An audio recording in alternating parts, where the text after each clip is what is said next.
कहानी की शुरुआत एक कार दुर्घटना से होती है और कोई पूछता है कि क्या उन्हें अपनी बॉस की जान बचानी चाहिए। वह सीपीआर कर रहा होता है, लेकिन मन ही मन यह सोचता है कि क्या वह सच में चाहती है कि वह जिंदा लौट आए। वजह यह थी कि उसने उसे 996 शेड्यूल पर काम कराया था, यानी सुबह 9 बजे से रात 9 बजे तक। हफ्ते में इस दिन वह सोचता है कि अगर उसकी मौत हो जाए तो यह सिर्फ उसके कर्मों का फल होगा। फिर भी वह उसे उठाने की कोशिश करता है और मन ही सोचता है कि शायद उसे उसकी मदद करने से उसे कुछ पुण्य मिल जाए। वह उसके होंठों की तरफ झुकता है, तभी अचानक आसमान से सुनहरी रोशनी उतरकर उस औरत के शरीर में समा जाती है। नायक शिकायत करता है कि अगर वो मर गई तो वह अपने श्रमिक अधिकार किसी से मांगेगा। साथ ही वह भी कहता है कि उसने कि नहीं सोचा था कि उसके होंठ इतने मुलायम और मीठे होंगे। तभी बॉस अचानक आंखें खोल देती। नायक शर्मा जाता है और वह पूछती है कि क्या वह मरना चाहता है। उसी वक्त एक संदेश प्रकट होता है जिसमें लिखा है कि नायक ने साम्राज्य को चौंकाया है और उसे दिव्य शक्ति प्राप्त हुई है। लेकिन नायक को समझ नहीं आता कि यह आवाज कहाँ से आ रही है। तभी एक पैर उसकी ओर बढ़ता है। उसे लगता है कि उसे लात मारी जाएगी, लेकिन इसके बजाय उस पर क्रूर यातना शुरू हो जाती है। वह जुजित्सु का इस्तेमाल करके खुद को बचाने की कोशिश करता है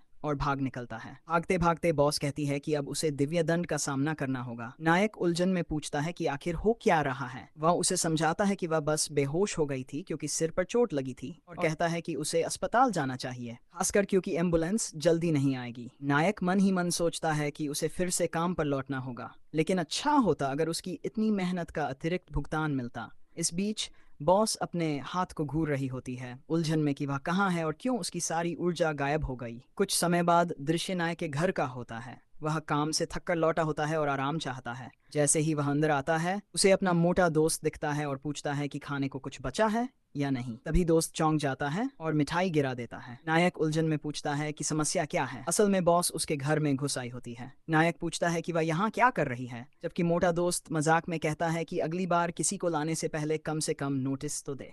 लड़की को बुलाने पर बॉस उलझन में पड़ जाता है और कहता है कि अगर वह सावधान नहीं रहा तो उसे दिव्य दंड मिलेगा। दोस्त भी उलझन में है जब अचानक वह लुइस का हाथ पकड़ लेती है और उसे अपने साथ चलने को कहती है। ये देखकर कि उसके कपड़े फटे हुए हैं और वह खून से लथपथ है, दोस्त मान लेता है कि वे किसी निषिद्ध मजे में लगे हुए हैं। लेकिन लड़का उसे बताता है कि भले ही वह उसकी अधीनस्थ है, उसे उसके आराम के समय में बार बार दखल नहीं देना चाहिए। तभी लिन कहती है कि उसकी बातों के आधार पर लगता है कि वह उसका शिष्य है। वह समझाती है कि वह अधोलोक की महारानी है जिसने 3000 साल से अधिक साधना की है ताकि इंसानों और देवताओं की दुनिया में पहुंच सके। यही वजह है कि वह जानना चाहती है कि वे कहाँ हैं और क्यों वह अपनी शक्ति का इस्तेमाल नहीं कर पा रही। लू उलझन में है कि कहीं वह पागल तो नहीं, लेकिन वह खुद भी सामान्य नहीं है और बताता है कि धरती के उदय के बाद उसने कुछ साधकों के बारे में सुना है। हालांकि ये बहुत दुर्लभ है और उसकी जानकारी के अनुसार दोनों सामान्य इंसान हैं। लेकिन तभी पेड़ों के पीछे 3 संदिग्ध आदमी दिखाई देते हैं। वे आपस में चर्चा कर रहे होते हैं कि क्या वह सही व्यक्ति है।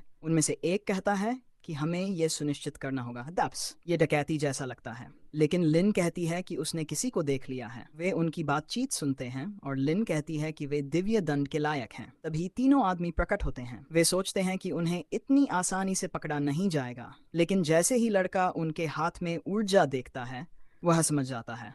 वह सोचता है कि साथ आखिर उसे क्यों मारना चाहते हैं। एक आदमी कहता है कि यह अफसोस की बात है, लेकिन इस युवक ने वो चीजें देख ली जो उसे नहीं देखनी चाहिए थी। आदमी उस पर झपट पड़ता है और कहता है कि नर्क में जाओ, लेकिन तभी गोल्डन शील्ड जो मिली थी सक्रिय हो जाती है और वे आदमी पेड़ सेट करा जाते हैं। वे हैरान होते हैं कि यह कैसे संभव है। तभी सिस्टम फिर से प्रकट होकर कहता है कि उसने नुकसान पहुंचाया है, इसलिए उसे कुछ शुरुआती साधना पैक मिलेंगे। यूई इन आवाजों से उलझन में है, लेकिन लिन कहती है कि वह अपने शिष्यों को सिखाएगी कि कभी भी दुश्मन को जिंदा भागने न दें। वह कहती है कि इन कीड़ों का अंत कर देगी। वह पैर ऊपर की ओर मारती है और आदमी गायब हो जाता है। लिन कहती है कि भी कभी केवल शारीरिक ताकत ही काफी। इसी बीच लू को एहसास होता है कि उसे समुची है छोटा सिस्टम मिला है और यह किसी तरह सामने खड़ी इस अजीब औरत से जुड़ा हुआ है, लेकिन उसे पूरा यकीन है कि यह और घर पर रहने वाली मिस लिन नहीं है।